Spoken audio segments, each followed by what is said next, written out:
I want to talk to you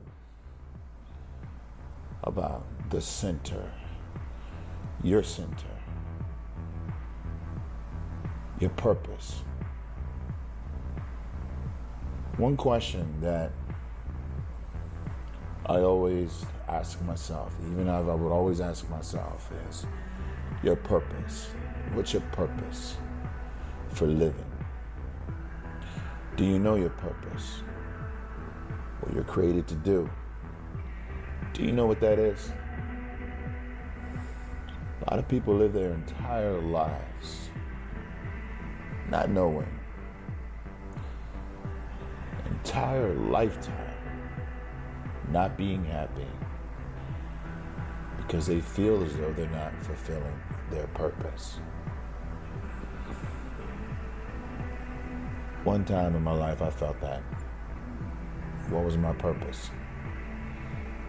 And sometimes you graduate out of high school, you look for that job, you look for that career, college, the degree. You still question, is this my purpose? Well, I want to tell you, until you find the center of your being, you will continue to walk and live, going through the motions. And how many people out there right now go through the motions? You may be making $50,000 a year, $100,000 a year, $200,000, $1 million a year. You may be making $10,000 a year and not happy, going through the motions. Meaning, you go to job, you go to your work, you're not happy. Come home, you're angry with your parents, angry with your wife, angry with your kids, angry with yourself, not happy. Can't have a good time around your friends because your mind is wondering, what is my purpose? What is my purpose? Especially for men, because life is very, very challenging for men. They expect us to be leaders. And when I say they, I'm talking about God created a man to be a leader, to be a fighter, to set examples in his home, in his house, for his wife, for his kids, for other men around him that look up to him. And how can you do that if you don't know what your true purpose is? Or if you're not happy with yourself and your position and where you're at? So let's take money out of this equation. Let's start talking about the purpose and how you're going to find your purpose. One piece of advice that I can give to you to find your purpose is to spend time with yourself.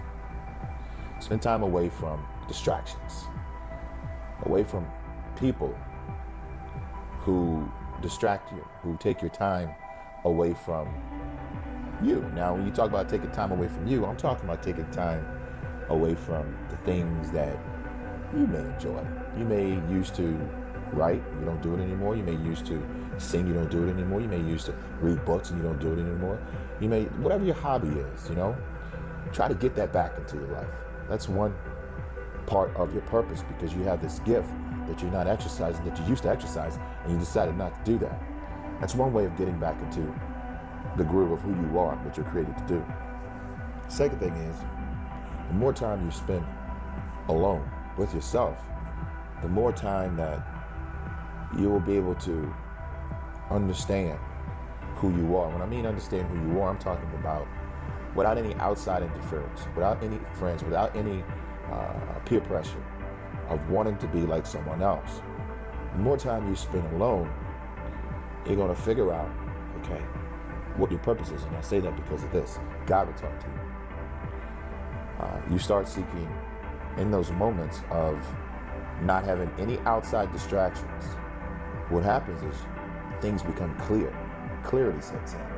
And you're able to make decisions not based on what you saw that day or what you heard that day or what that person may have said to you.